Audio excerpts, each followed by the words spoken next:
Good morning, Stackers. Welcome to Money in the Morning with Stacky Benjamins. Grab your coffee, pop on the headphones, get your personal finance on. I'm Joe Saul-Sehy, Average Joe Money on Twitter. And today we spun the What's Today's Headline wheel. And man, we got some great headlines today. Credit card companies changing the game a little bit, it seems like. We'll explain what we're talking about there. And second, we also have some news about the new tax law, some of the fallout from a major news source.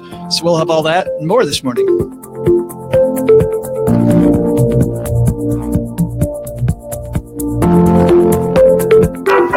Hello, darlings. And now it's time for your favorite part of the show, our Stacking Benjamin's Headlines. This morning, our first headline comes to us from Fortune. U.S. credit card issuers are phasing out signature requirements this year. This is written by David Z. Morris. Said last Friday, Visa joined American Express, Discover, and MasterCard in announcing it'll phase out signature requirements for most credit card transactions. The change would apply to so-called chip cards with embedded EMV authentication technology. According to Silicon Beat, Visa's phase out should begin this April. Older credit cards without the chips or transactions at terminals without chip readers will still require signatures. These transactions started in 2015.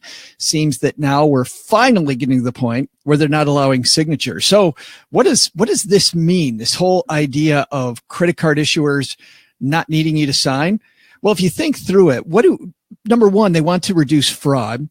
The signature really is just one form of many now that credit card companies use to fight fraud. But this move away from signatures, I personally think, is a little less about fraud, and it's more about something completely different, which is that they're going to try to make it easier. Remember when chip readers first came out? In fact, down at the bottom of this story, they talk about that. Chip readers, when they first came out, they made this awful, awful noise. In fact, one of my favorite podcasts, 99% Invisible, talked about this bump, bump, bump, bump, bump, bump, bump. And sometimes you still get that from older readers.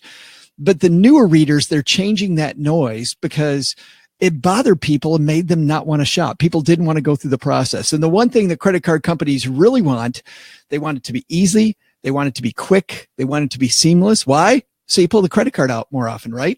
So I think our first headline, I think the takeaway is that credit cards want that transaction to be easy, and they're doing everything they can to make it easier. Even if the signature might have given them one other piece of fraud protection.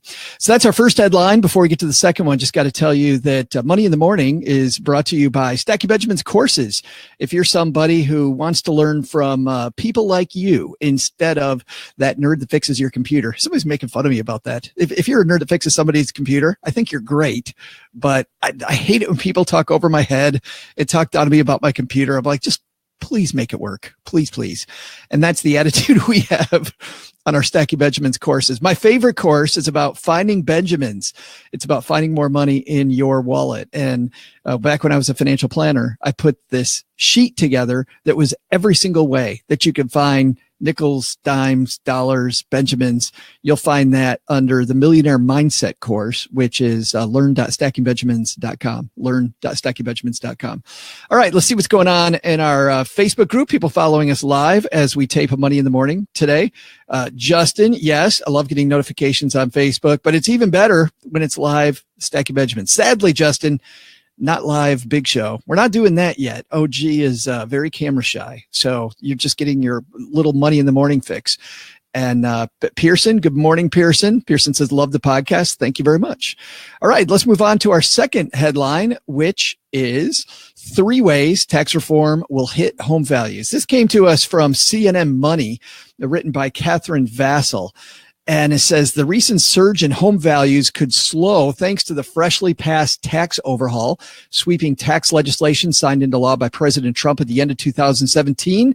And experts said some of the changes, including a lower threshold on the mortgage interest deduction, a cap on state and local deduction, and a higher standard deduction, I'll explain all those in a second, could be a drag on home appreciation.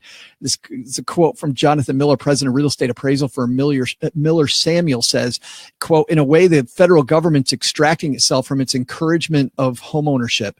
Well, it's interesting. If you look deeper at the tax code, that doesn't seem to be the case at all, especially if you're somebody getting into rentals.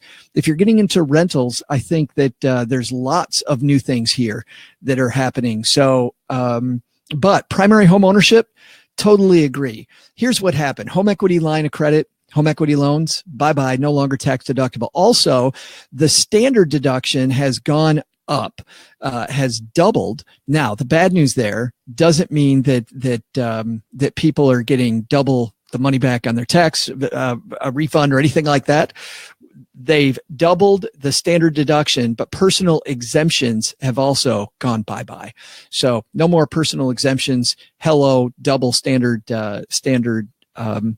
What does that mean? It means less people are going to be itemizing in the first place, meaning the mortgage deduction for a lot of families will no longer make sense. So they're saying that might be it. Now, here's the kicker when it comes to some areas of the country.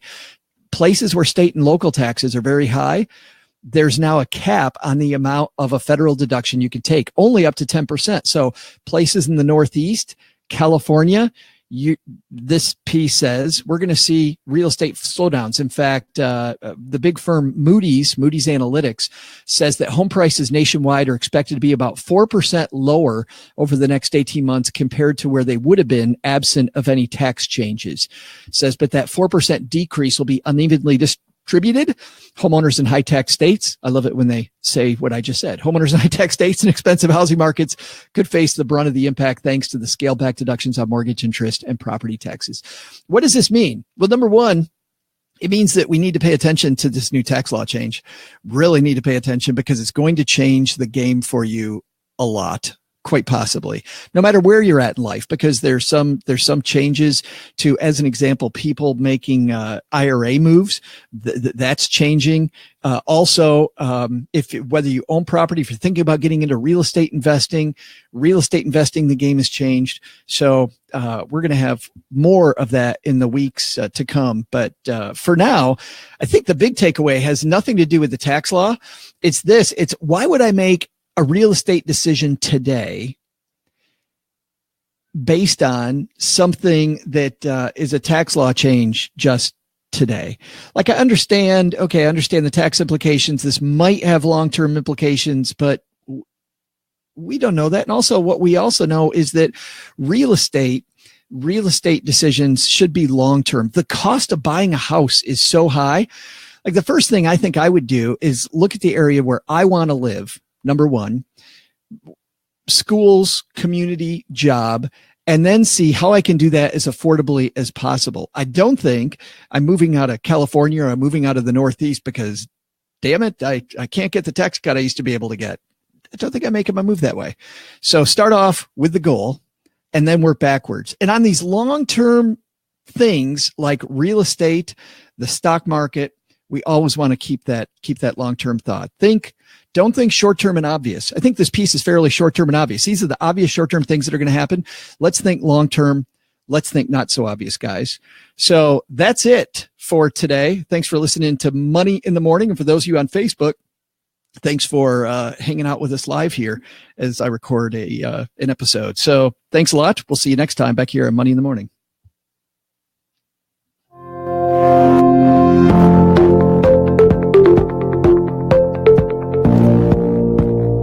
Money in the Morning is created by Joe Saul-Sehy and is brought to our channels by our producer and engineer, Richie Rutter-Reese. Stacking Benjamins and Money in the Morning are for entertainment purposes. Before making moves, consult with your financial advisor. Looking for training sessions? Kathleen Selmans has a great suite of Stacking Benjamins tools, so head on over to learn.stackingbenjamins.com. Hoping to chat with us on the web? Say hello to Shannon Cowan, our social media guru and community manager in our Facebook group. She can be found at stackingbenjamins.com/basement. From the basement, I'm Joe's mom's neighbor, Doug. See you tomorrow.